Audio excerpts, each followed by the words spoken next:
Student, good morning. BA second year. आज का topic है हमारा विश्व में चावल उत्पादन व वितरण। आज का टॉपिक है हमारा विश्व में चावल उत्पादन व वितरण।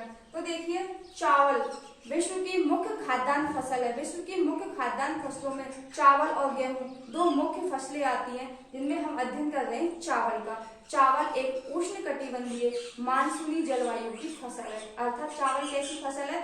उष्णकटिबंधीय मानसूनी जलवायु की। और चावल का विश्व में सबसे अधिक जो उत्पादन किया जाता है वो एशिया महाद्वीप में किया जाता है। इसीलिए एशिया महाद्वीप को चावल सभ्यता के नाम से भी जाना जाता है। एशिया महाद्वीप की सभ्यता को किस नाम से जाना जाता है? चावल सभ्यता के नाम से जाना जाता है। चावल का वैज्ञानिक नाम, चावल का जो वैज्ञानिक नाम है वो है ओरिजा सेटाइवा। चावल का वैज्ञानिक नाम क्या है? ओरिजा सेटाइवा। और इसके बाद में चावल की जो किस्में हैं वो दो प्रकार की हैं, पहाड़ी चावल और मैदानी चावल।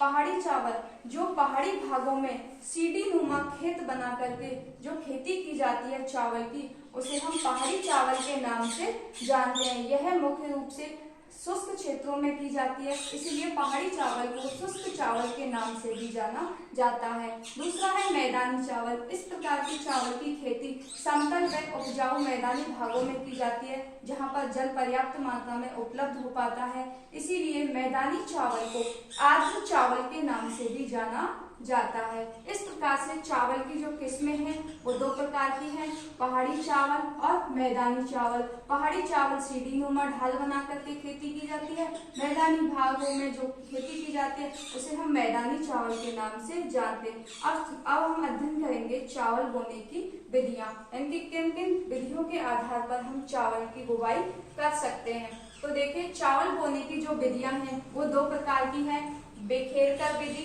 रोपण कर और जापानी विधि।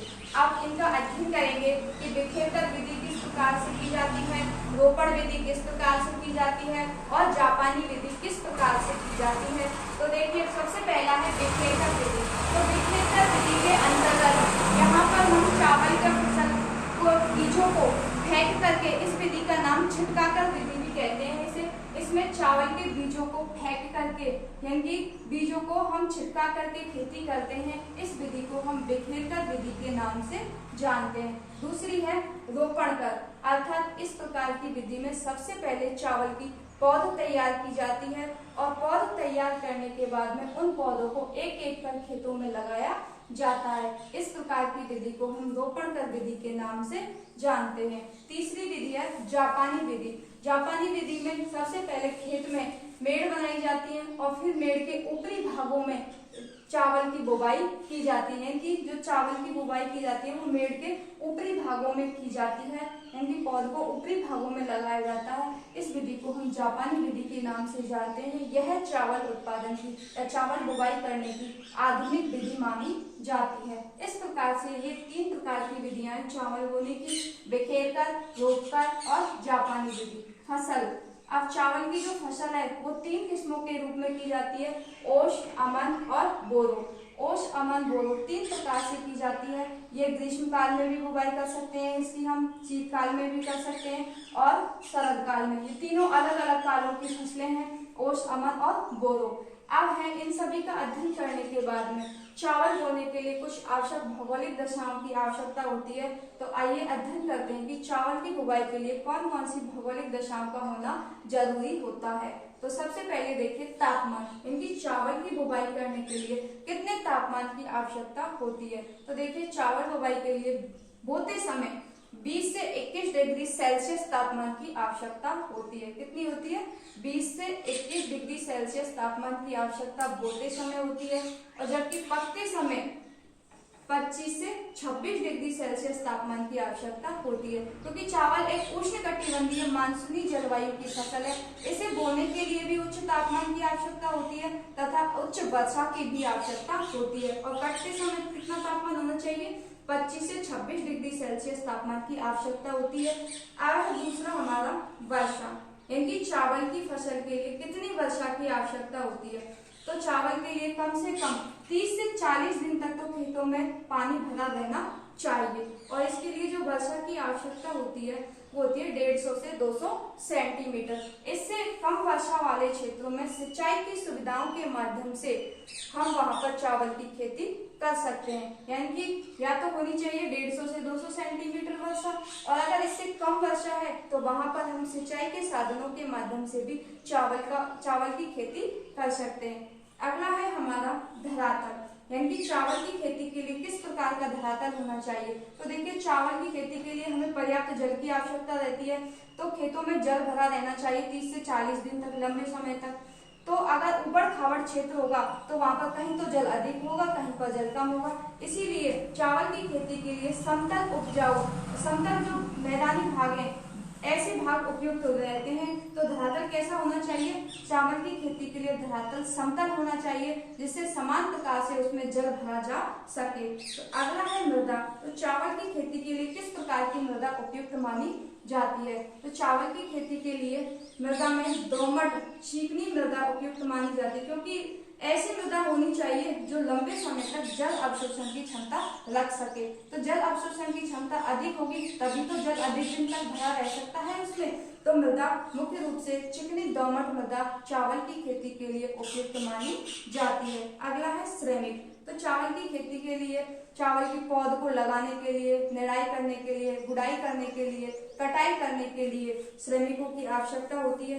तो चावल की खेती ऐसे भागों में की जाती है जहां पर सस्ते और कुशल श्रमिक आसानी से उपलब्ध हो जाते हैं। ये कुछ भौगोलिक आवश्यक दशाएं हैं। एक भौगोलिक आवश्यक दशाओं का होना जरूरी होता है जहां पर चावल की खेती की जाती है। इनकी तापमान कितना होना चाहिए, 20 से 21 डिग्री सेल्सियस बोते समय, और पकते समय कितना होना चाहिए, 25 से 26 डिग्री सेल्सियस। वर्षा कितनी होनी चाहिए, 150 से 200 सेंटीमीटर। खेतों में कम से कम 30 से 40 दिन तक जल भरा रहना चाहिए। धरातल होना चाहिए कैसा, समतल।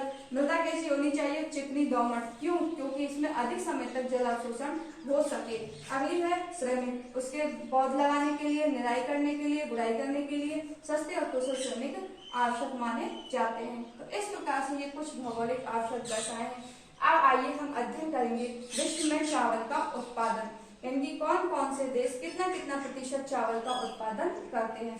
तो देखिए, 90% जो चावल का उत्पादन होता है वो एशिया महाद्वीप के अंतर्गत होता है। एशिया महाद्वीप विश्व में सर्वाधिक मात्रा में चावल का उत्पादन करता है, इसीलिए एशिया की जो सभ्यता है उसे चावल सभ्यता के नाम से भी जानते हैं। तो कितने प्रतिशत एशिया महाद्वीप करता है, 90%। और एशिया में भी चीन और भारत दोनों मिलकर के 54% चावल का उत्पादन करते हैं। तो चीन और भारत दोनों मिलकर कितना करते हैं, 54% चावल का उत्पादन करते हैं। अब इसके जो उत्पादक देश है उनका अध्ययन करेंगे। तो देखिए, सबसे पहले है चीन। चीन है वो चावल उत्पादन में प्रथम स्थान रखता है। चीन कौन सा स्थान रखता है, प्रथम स्थान।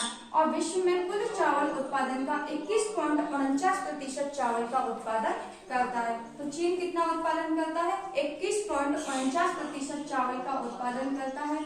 चीन में जो प्रमुख उत्पादक क्षेत्र है वो है यांगत्से शिकांग घाटी, सिकियांग, हांगो, जेचुआन बेसिन। ये क्षेत्र हैं जो चीन में चावल उत्पादक क्षेत्र माने जाते हैं, जहां पर चावल का उत्पादन किया जाता है। इसके बाद दूसरा है भारत। भारत का चावल उत्पादन में दूसरा स्थान है। और भारत में जो चावल का उत्पादन किया जाता है वो किया जाता है गंगा नदी घाटी क्षेत्र, ब्रह्मपुत्र नदी घाटी क्षेत्र, असम, पंजाब, हरियाणा, पश्चिम बंगाल आदि राज्यों में चावल का उत्पादन किया जाता है। जो भारत में पंजाब है वो प्रति हेक्टेयर चावल के उत्पादन में भारत में प्रथम स्थान रखता है। पंजाब कौन सा स्थान रखता है, प्रथम स्थान। इसके बाद आता है इंडोनेशिया। इंडोनेशिया 8.6% चावल का उत्पादन करता है। इंडोनेशिया में जो चावल का उत्पादन किया जाता है वो किया जाता है जावा और सुमात्रा महाद्वीप के अंतर्गत। इसके बाद आता है हमारा बांग्लादेश। बांग्लादेश में चावल का जो उत्पादन किया जाता है वो किया जाता है मीकांग में 6.7% ब्रह्मपुत्र नदी घाटी क्षेत्र में। बांग्लादेश में कहा किया जाता है 6.7% विश्व में चावल का उत्पादन किया जाता है। कहाँ किया जाता है, ब्रह्मपुत्र नदी घाटी क्षेत्र में किया जाता है। इसके बाद आता है वियतनाम। वियतनाम में जो चावल का उत्पादन किया जाता है मीकांग व रेड बेसिन क्षेत्र में किया जाता है। इसके बाद थाईलैंड। थाईलैंड में मेनन नदी घाटी के चायो फ्राया क्षेत्र में किया जाता है। थाईलैंड में कहाँ किया जाता है? मेनन नदी घाटी के चायो फ्राया क्षेत्र में किया जाता है। थाईलैंड में जो उत्पादित होने वाला चावल है उसे तैरता हुआ चावल के नाम से भी जाना जाता है। इसके बाद आता है जापान। जापान में छोटे छोटे द्वीप है होन्शु और होक्काइडो। जापान में जो चावल का उत्पादन किया जाता है होन्शु होक्काइडो क्षेत्र में चावल का उत्पादन किया जाता है। इस प्रकार से विश्व में चावल का उत्पादन है 90% एशिया महाद्वीप करता है और इसीलिए इसके एशिया महाद्वीप की सभ्यता है उसे चावल सभ्यता के नाम से जानते हैं। और भारत और चीन दोनों मिलकर के 54% एशिया महाद्वीप में चावल का उत्पादन करते हैं। चीन का प्रथम स्थान है, भारत का दूसरा स्थान है। इसके बाद Indonesia, Bangladesh, Vietnam, Thailand, Japan इत्यादि देश चावल का उत्पादन करते हैं। विश्व में जो चावल अनुसंधान संस्थान है वो कहाँ स्थापित किया गया है? तो विश्व में चावल अनुसंधान संस्थान मनीला फिलीपींस देश में स्थापित किया गया है। इसके बाद भारत में जो चावल का जो अनुसंधान संस्थान विश्व में तो कहाँ है? मनीला फिलीपींस में। भारत में चावल अनुसंधान संस्थान कहाँ स्थापित किया गया है? कटक। कटक कहाँ पर है? उड़ीसा राज्य में स्थित है। इस प्रकार से हमारे विश्व में चावल का उत्पादन और वितरण है।